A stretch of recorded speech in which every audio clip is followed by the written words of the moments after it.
Hello friends, welcome to my YouTube channel study with Pankaj Nadiya.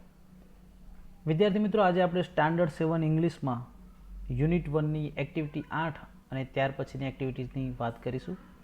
તો શરૂ કરીએ આજનો વિડીયો. એક્ટિવિટી 8. એક્ટિવિટી 8માં આપણને એક સૂચના આપેલી છે. તમારા શિક્ષક રમાડે તે રીતે ગેસિંગ ગેમ રમત રમવાની છે. મિત્રો, અત્યારે આપણે શાળા કાર્ય બંધ છે. લોકડાઉનના કારણે આપણે હોમ લર્નિંગમાં છીએ, ઘરે જ શીખીએ છીએ. તો આ ગેમ કઈ રીતના રમી શકાય એની વાત કરી શકીએ. આપણે એને રિયલમાં રમી નહીં શકીએ વર્ગખંડમાં, પરંતુ આપણે એના વિશે સમજ મેળવીએ. તો એક વિદ્યાર્થી વર્ગખંડની બહાર લઈ જઈ, શિક્ષક હોય તે એક વિદ્યાર્થીને બહાર લઈ જાય, તેને કોઈ ક્રિયા કરવાનું કહે. બીજા બધા વિદ્યાર્થીઓ તે ક્રિયા જોવાની નથી. અને પછી વર્ગના અંદરના જે વિદ્યાર્થીઓ છે તેને શું કર્યું તે ધારશે. તેની ક્રિયા જોનારની ધારણા સાચી છે કે ખોટી તે જણાવશે. તેની ક્રિયા જે હશે એ જોનાર એની ધારણા સાચી છે કે ખોટી તે જણાવશે. એ પ્રમાણે આપણે આગળ જોઈ શકીએ. ટૂંકમાં કહેવાનો મતલબ એ છે કે એક વિદ્યાર્થીને રૂમની બહાર લઈ જવાનો છે. એ વિદ્યાર્થી કોઈ ક્રિયા કરશે, કોઈ એક્શન કરશે, ત્યારબાદ તે વર્ગમાં આવશે. એની સાથે બીજો એક વિદ્યાર્થી પણ હશે જેને આ ક્રિયા જોઈ છે. વર્ગમાં આવ્યા પછી વર્ગમાં રહેલા વિદ્યાર્થીઓ જેને આ ક્રિયા જોઈ છે એ વિદ્યાર્થીને પ્રશ્ન પૂછશે અને પૂછીને જાણવાનો પ્રયત્ન કરશે, ગેસ કરશે અને પ્રશ્નો પૂછશે. જોનાર વ્યક્તિ જ્યાં સુધી સાચો જવાબ ના આવે ત્યાં સુધી એના આન્સર આપ્યા કરશે. સાચો જવાબ આવી જશે પછી એ ક્રિયા કરવા માટે આપણે બીજા વ્યક્તિને પણ લઈ શકીએ છીએ. ધારો કે અહીંયા એક ઉદાહરણ આપેલું છે.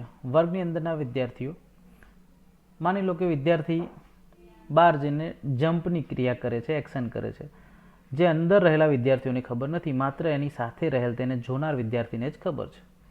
હવે આ બંને વિદ્યાર્થીઓ રૂમમાં આવે છે. વર્ગની અંદર રહેલા વિદ્યાર્થીઓ આ બંને વિદ્યાર્થીઓમાંથી જેને ક્રિયા જોઈ છે તેને પૂછે છે, ડીડ હી ડાન્સ? શું તેને ડાન્સ કર્યો હતો? તો જોનાર કહે છે નો હી ડીડન્ટ. ડીડન્ટ એટલે ડીડ નોટ, ના તેને ડાન્સ નહોતો કર્યો. વિદ્યાર્થી કહે છે did he jump? No he didn't. જો જમ્પ નહીં કર્યો હોય તો એવું કહેશે, પરંતુ અહીંયા જમ્પ કર્યો છે તો જોનાર કહે છે યસ હી ડીડ. હવે જેની ધારણા સાચી પડે છે તે વિદ્યાર્થી બહાર જશે, તે અભિનય કરશે અથવા તમારા બદલે જવાબ આપવાનો મોકો મેળવશે. આ એક્શન ગેમ આપણે લાંબી પણ ચલાવી શકીએ. વારાફરતી બધાનો વારો આવે ત્યાં સુધી આ ગેમ આપણે ચાલુ રાખીએ. માની લો કે કોઈ વિદ્યાર્થી બહાર જઈ અને સિંગિંગની એક્શન કરીને આવે છે, ગીત ગાવાની. પછી અંદર આવ્યા પછી વિદ્યાર્થીઓને પૂછે ડીડ હી ડાન્સ? તો આપણે કહીશું, જોનાર કહેશે no he didn't. Did he read? No he didn't. Did he jump? No he didn't. Did he eat? No he didn't. Did he fly? No, he didn't. Did he cry? No, he didn't. Did he laugh? No, he didn't. Did he write? No, he didn't. Did he read? No, he didn't. હવે એને સિંગિંગની ક્રિયા કરી હતી. માન લો કોઈ answer આપી દેશે did he sing? Yes he did. હવે જેને જવાબ સાચો, ધારણા જેની સાચી પડી છે એ વ્યક્તિ બહાર જશે અને અભિનય કરશે. ઓકે, તો આ પ્રમાણે સરસ મજાની એક્ટિવિટી છે. વર્ગખંડમાં આ એક્ટિવિટી કરવાની ખૂબ જ મજા આવે. તમે પણ તમારા ઘરે મિત્રો સાથે, ભાઈ બહેન સાથે પ્રયત્ન કરજો. ઘણી સરસ મજાની એક્ટિવિટી છે. આ એક્ટિવિટીનો હેતુ નવા નવા ક્રિયાપદો શીખવાનો, વર્બ શીખવાનો અને સાથે સાથે આપણે ઇન્વોલ્વમેન્ટ સાથેની ગેમ રમવાનો છે. ઓકે, એક્ટિવિટી 9 જોઈએ. નીચે ડૉક્ટર સ્મિતા અને મનોજભાઈ સરપંચની એક દિવસના કાર્યોની માહિતી આપેલી છે, તે આપણે વાંચીએ. ડેટ છે 26 જાન્યુઆરી 2012, થર્સડે. 2012ની 26 જાન્યુઆરીની વાત છે. ડૉક્ટર સ્મિતા અને મનોજભાઈ બંનેનો એક ટેબલ આપેલો છે. ડૉક્ટર સ્મિતાની વાત કરીએ. Hoisted flag at high school. Hoisted, to hoist flag એટલે ઝંડો ફરકાવવો. હોઇસ્ટેડ ભૂતકાળની વાત છે. હોઇસ્ટેડ ફ્લેગ એટ હાઈસ્કૂલ, હાઈસ્કૂલમાં ફ્લેગ ફરકાવ્યો. ત્યારબાદ છે ડિલિવર્ડ અ લેક્ચર, એમને એક ભાષણ આપ્યું, લેક્ચર આપ્યું. ઓપરેટેડ અપોન ધ પેશન્ટ, દર્દીનું ઓપરેશન કર્યું. Spent an hour with differently abled children, જે ડિફરન્ટલી એબલ્ડ ચિલ્ડ્રન છે, બાળકો છે, જે કંઈક ખોડખાપણ ધરાવે છે અથવા તો કુદરતી રીતે તકલીફ ધરાવે છે એવા બાળકો સાથે 1 કલાક પસાર કર્યો. હવે જોઈએ મનોજભાઈ સરપંચની વાત. Hoisted flag at the primary school. Manojbhai પણ ફ્લેગ હોસ્ટ કરે છે, પરંતુ ક્યાં કરે છે? પ્રાઇમરી સ્કૂલમાં. Distributed sweets.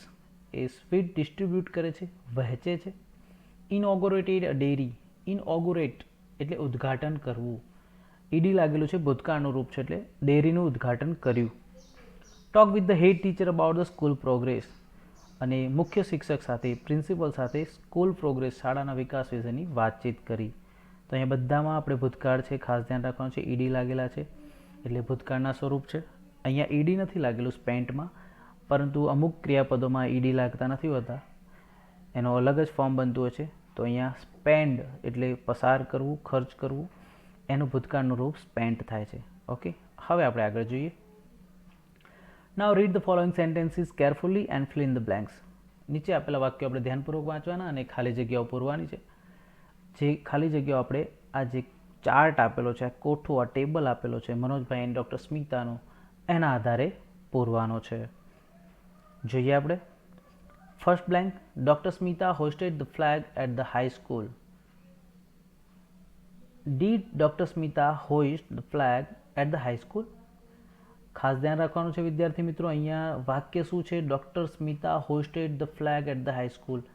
તો અહીંયા હોસ્ટેડ હતું, જ્યારે અહીંયા હોઇસ્ટ થઈ જાય છે. કેમ આવું થાય છે? તો જ્યારે આપણે પ્રશ્ન રચના કરીશું ત્યારે આગળ ડીડ લગાવીશું, અને જ્યારે ડીડ લગાવીશું ત્યારે ડીડની સાથે ક્રિયાપદનું મૂળ રૂપ આવશે.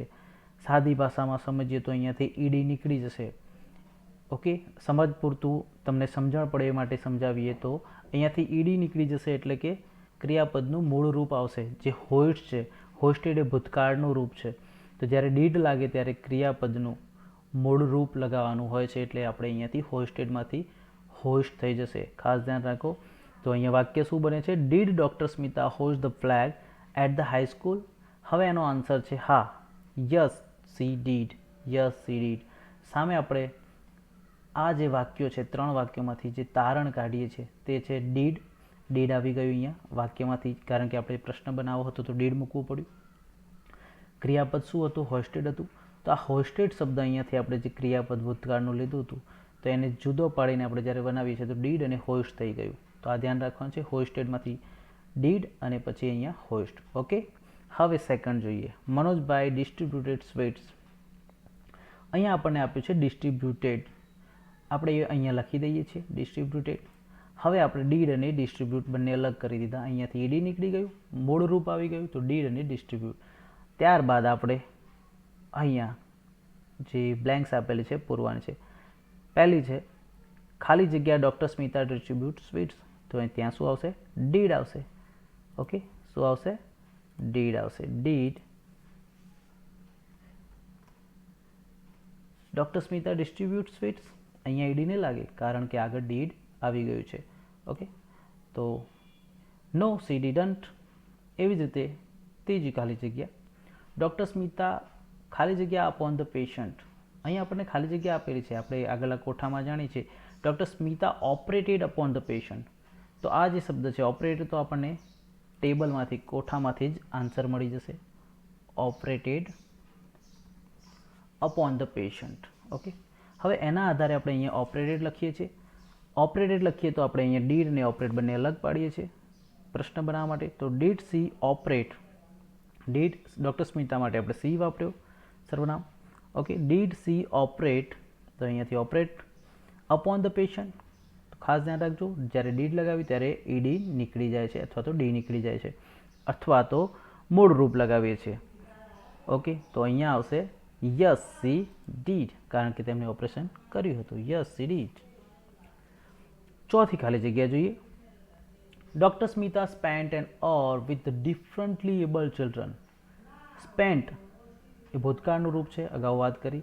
એનું મૂળ રૂપ સ્પેન્ડ થાય, તો આપણે અહીંયા સ્પેન્ટ લખી દીધું જે અંદર આપેલું છે વાક્યમાં, અને મૂળ રૂપ માટે ઉપર ડીડ લખ્યું અને નીચે સ્પેન્ડ લખ્યું. હવે આપણે ખાલી જગ્યા પૂરીશું. ખાસ ધ્યાન રાખો, પ્રશ્નની શરૂઆત ડીડથી થાય છે, તો ડીડ તો મૂકી જ દઈશું આપણે. ડીડ મનોજભાઈ. હવે અહીંયા ડીડ મૂક્યું છે તો સ્પેન્ટ નહીં આવે, મૂળ રૂપ આવશે. Did Manojbhai spend.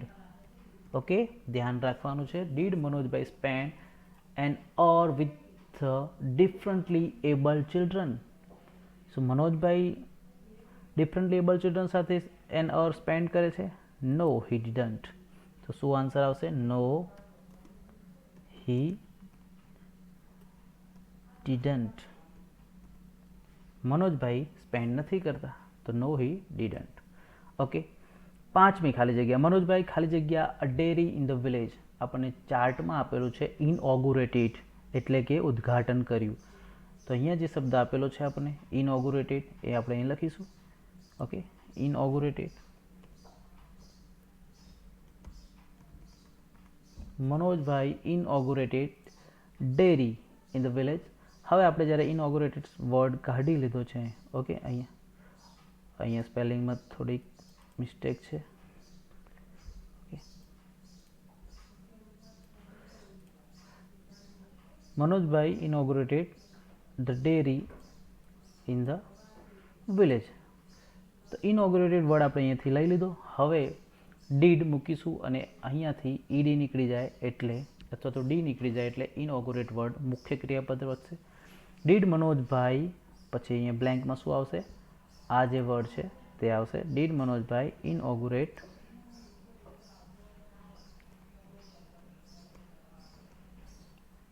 Did Manojbhai inaugurate a shop in the village? તો એમને શોપનું ઉદ્ઘાટન કર્યું હતું? નો, હી ડીડન્ટ. કેમ હી ડીડન્ટ આવશે? કારણ કે એમને ડેરીનું ઉદ્ઘાટન કર્યું હતું. 6th one, Manojbhai talk with the head teacher about the school progress. તો અહીંયા ટોક્ટ આપેલું છે, આપણે ટોક્ટ અહીંયા લખ્યું અને ડીડ અને ટોક મુખ્ય ક્રિયાપદ ટોક્ટ બની જશે. હવે આપણે અહીંયા આખું વાક્ય લખવાનું છે, ખાલી જગ્યા with the head teacher about the school progress. તો અહીંયા પ્રશ્ન બનશે, ડીડ મનોજભાઈ ટોક, ઈડી નહીં લાગે, ખાસ ધ્યાન રાખજો. Did Manojbhai talk with the head teacher about the school progress? Yes, he did. 7મું છે, doctor Smita delivered a lecture. Delivered word અહીંયા મૂકી દીધો આપણે ક્રિયાપદ, એનું મુખ્ય ક્રિયાપદમાં ટર્ન કરીએ તો ડિલિવર થશે અહીંયા ડીડ. હવે આપણે આખી બ્લેન્ક આપેલી છે, તો આખો પ્રશ્ન લખવાનો છે, did doctor Smita deliver lecture. લેક્ચરનો સ્પેલિંગ ખાસ જોજો, ક્યાંય સી નથી આવતો, TURE જે છે એને જ આપણે ચર તરીકે બોલીએ છીએ.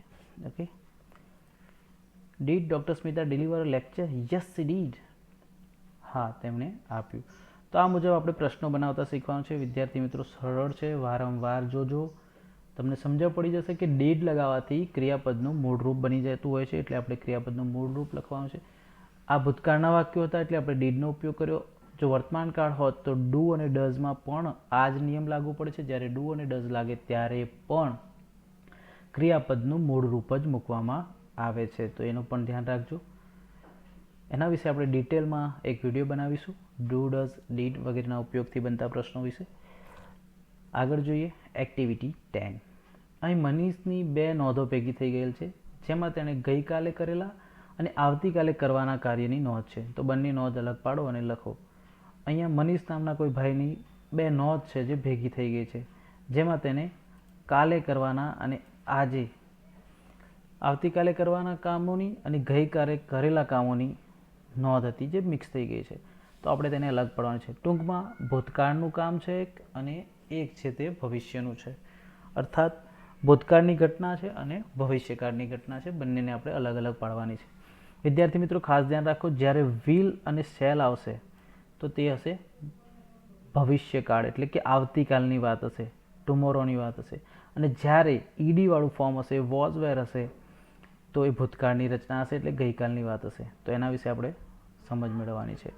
જોઈએ પહેલું વાક્ય, on Sunday I will wake up at 8 AM.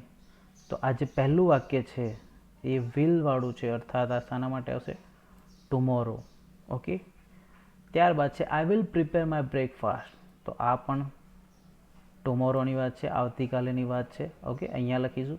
Okay, અહીંયા આપ્યું છે એક વાક્ય, on Sunday I will wake up at 8 AM, તો એમાં લખવાનું છે I will prepare my breakfast, એ પણ ત્યાં લખવાનું છે.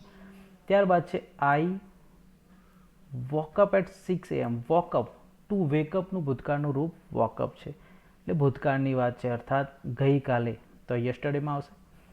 I will meet my best friend Sohail at 10 AM. Will આપ્યું છે તો આવતીકાલની વાત છે, એટલે કે ટુમોરોમાં આવશે. ત્યારબાદ છે I left my house at 9 AM. Left, લીવનું ભૂતકાળનું રૂપ છે, લીવ એટલે છોડવું, તો અહીંયા લેફ્ટ આપ્યું છે એટલે ગઈકાલની વાત છે. I went to the post office. Went ગોનું ભૂતકાળનું રૂપ છે, તો આ પણ ગઈકાલની વાત છે. આઈ પોસ્ટેડ ધ એન્વેલોપ, પરબીડ્યું એન્વેલોપ એટલે, તો પોસ્ટેડ ઈડી લાગેલું છે, ભૂતકાળનું રૂપ છે, ગઈકાલની વાત છે, યસ્ટરડેમાં આવશે. આઈ રિટર્ન હોમ, આ પણ યસ્ટરડેમાં, રિટર્ન આવ્યો, રિટર્નનું ભૂતકાળનું રૂપ છે. ઓકે, તો એ પણ યસ્ટરડેમાં આવશે. We will play chess, will play આપ્યું છે તો આવશે આવતીકાલ, ટુમોરોમાં. I will take lunch at Sohel's home. Will take, તો આ પણ આવતીકાલમાં આવશે, વિલ લાગેલું છે તો tomorrow. I took my breakfast and change dress. Took, ટેકનું ભૂતકાળનું રૂપ છે, ટુ ટેક માય બ્રેકફાસ્ટ એટલે નાસ્તો કરવો, અહીંયા ટુક આપ્યું છે એટલે નાસ્તો કર્યો, તો આ યસ્ટરડેની વાત છે. I reached school by bus. Reached, રીચનું ભૂતકાળનું રૂપ છે એટલે યસ્ટરડે આવશે. કેમ back home at 5:30 PM.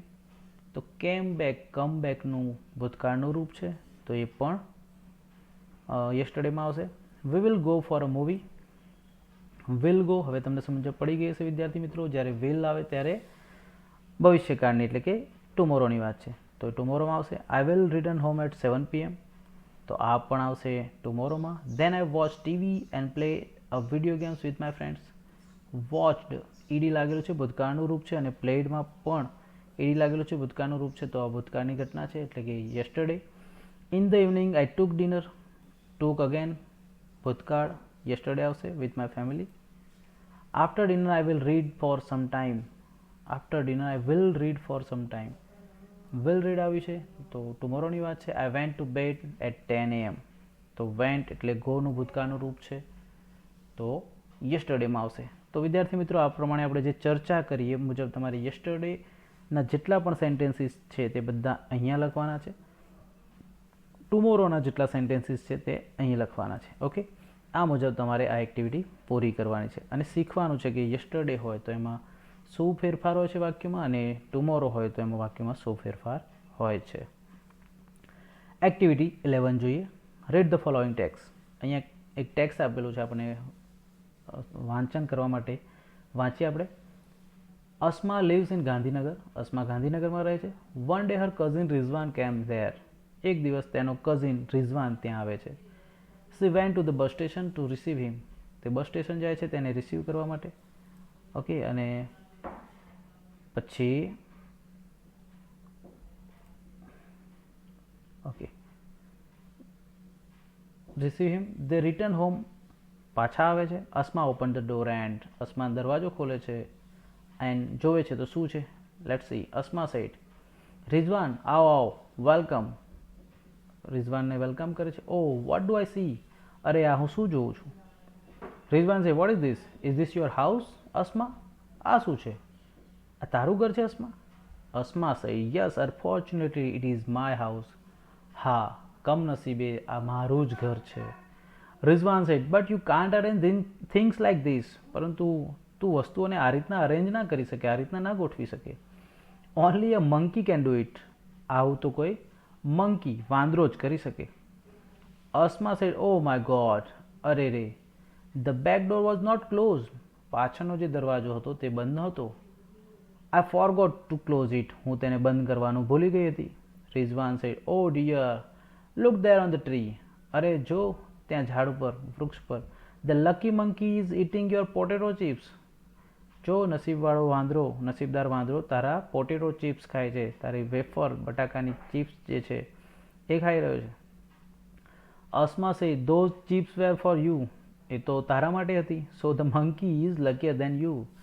Monkey તારા કરતાં વધારે લકી છે. Rizwan said okay let's rearrange the room in civilise way. સારું સારું, ચલો હવે આપણે આને વ્યવસ્થિત સભ્ય રીતે, સિવિલાઇઝ વે એટલે યોગ્ય રીતે આને આપણે ગોઠવી દઈએ. Asma side let's do it. Asma કહે ચાલો શરૂ કરીએ. હોપ હોપ અને બંને જાણે કે વાંદરાની નકલ કરતા હોય તેમ બોલવા લાગે છે. ઓકે, અહીંયા આપણને પિક્ચર આપેલું છે અસ્માના ઘરનું છે. બિફોર ધ મંકીઝ એન્ટ્રી, મંકીની એન્ટ્રી થઈ એ પહેલાંનું પિક્ચર છે. જો કેટલું સરસ છે. અહીંયા એક વોલ પીસ છે, કેલેન્ડર છે, ઓકે, ટેબલ છે, ટેબલ પર ટેબલ ફેન છે, ચેર છે, એન્ડ ધેન ફ્લાવર વાઝ છે, ઓકે, સોફા છે, ટેબલ છે, ટેબલ લેમ્પ છે, અહીં બુક શેલ્ફ છે, ઘણું બધું છે ટૂંકમાં, અને બધું વ્યવસ્થિત સિવિલાઇઝ વેમાં ગોઠવેલું છે. હવે આપણે પાછળ જોઈએ. Let's read what did the monkey do.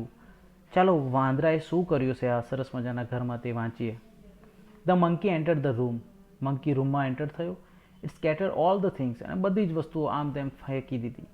The table fan is on the cot. Table fan જે હતો એ કોટ ઉપર હતો, એટલે કે કોટ એટલે ખાટલો. It was on the table near the cot. જે ટેબલ ફેન છે એને ખાટલા પર મૂકી દીધો. એ ક્યાં હતો પહેલાં? It was on the table near the cot. એ પહેલાં ખાટલો જે પલંગ છે એની નજીક જે ટેબલ હતું એના પર હતો, એને કોટ પર મૂકી દીધો. Monkey broke the study lamp and tore the book.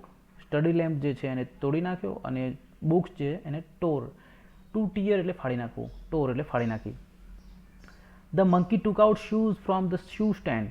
શૂ સ્ટેન્ડમાં જે ચપ્પલ મૂકવાનું સ્ટેન્ડ છે, બૂટ ચપ્પલ, એમાંથી એને ચપ્પલને બૂટ કાઢી નાખ્યા એન્ડ થ્રુ ધેમ આઉટ, અને ફેંકી દીધા. The monkey threw the statue on the floor. Statue જે હતું એને જમીન પર નીચે ફેંકી દીધું. It was in the corner. જે પહેલાં કોર્નરમાં મૂકેલું હતું. The cupboard was close. પહેલાં કપબોર્ડ જે હતું, કબાટ હતું, અલમારી હતી, બંધ હતી. Now it is open. હવે તે ખોલી નાખી. The monkey put the flower vase on the sofa.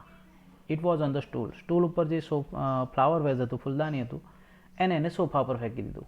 All the chairs were upside down. બધી જ ખુરશીઓ અપસાઇડ ડાઉન એટલે કે ઊંધી હતી. Now complete the following picture. હવે આપણે ચિત્ર પૂરું કરવાનું છે. After the monkey's visit. વાંદરાની વિઝિટ પછી. વિદ્યાર્થી મિત્રો, અહીંયા તમારે પેન્સિલથી અથવા તો કલર પેન્સિલથી ચિત્ર દોરવાનો પ્રયત્ન કરવાનો છે. જસ્ટ લાઈક અહીંયા ફ્લાવર વાઝ સોફામાં પડ્યું છે, અહીંયા કોટ દોરી શકો તમે આ જગ્યાએ, અને કોટમાં તમે ટેબલ ફેન મૂકી શકો. ઓકે, જે રીતના તમને આવડતું એ રીતના સરસ મજાનું પેઇન્ટિંગ કરવાનું છે. ત્યારબાદ અહીંયા ચેર્સ જે છે તો અપસાઇડ ડાઉન ચેર તમે બનાવી શકો, ઊંધી ખુરશીઓ. ઓકે, ખુરશીઓ બધી જ ઊંધી મુકાઈ ગઈ છે, ઊંધી કરી દેવામાં આવી છે, તો તમે ખુરશીઓ ઊંધી બતાવી શકો. કોઈ પણ રીતે વગેરે તમારે કરવાનું છે. અને અહીંયા પિક્ચર પૂરું કરવાનું છે. પેન્સિલથી દોરવાનું ટ્રાય કરજો, વોટર કલર ના વાપરતા. ઓકે, હવે આપણે એક્ટિવિટી 12 જોઈએ. તમે પણ તેજસ્વિનીની જેમ ફ્લાઇંગ બાયસિકલ જેવું સાધન બનાવવા ઈચ્છતા હશો, ખરું ને? તો તેનું ચિત્ર અહીં દોરો અને તેના ભાગના નામ અંગ્રેજીમાં લખો. તેમાં તમે કયો વૈજ્ઞાનિક નિયમ અપનાવ્યો તે પણ નોંધો. તો તમે કોઈ એવું પિક્ચર બનાવવા માગતા હોય, માની લો કે ઉડતી કાર બનાવી છે, તો તમે બનાવી શકો. અહીંયા એક બાયસિકલ મેં બનાવેલી છે, દોરેલી છે, તો અહીંયા આપણે એને ફેન લગાવી દઈએ. ઓકે, તો ફ્લાઇંગ બાયસિકલ છે. ઓર તમે ફ્લાઇંગ કાર્ટ બનાવી શકો. ઓકે, જે રીતના તમારે જેવો શેપ આપીને જે બનાવવું હોય તો એવું તમે બનાવી શકો. આ રીતના એને રૂફ સાથે બનાવો તો રૂફ સાથે બનાવીને તમે એને ફેન આપી શકો. ઓકે, અને તમારે તમારી કલ્પના મુજબનું સરસ મજાનું એક ફ્લાઇંગ વ્હીકલ બનાવવાનું છે. ઓકે, તો આ મુજબ તમે બનાવી શકો, તમારી ઈચ્છા મુજબ તમારે બનાવવાનું છે. ઓકે વિદ્યાર્થી મિત્રો, તો આ વિડીયો તમને કેવી લાગી કોમેન્ટમાં જણાવો. વિડીયો ગમી હોય તો તેને લાઇક કરો, તમારા ફ્રેન્ડ સાથે શેર કરો, અને તમે મારી ચેનલ સબસ્ક્રાઈબ ના કરી હોય તો ચેનલને અત્યારે જ સબસ્ક્રાઈબ કરી દો, જેથી આવનારી તમામ નવી વિડીયોની અપડેટ આપને મળતી રહે. મળીએ નવી વિડીયો સાથે, ત્યાં સુધી આવજો.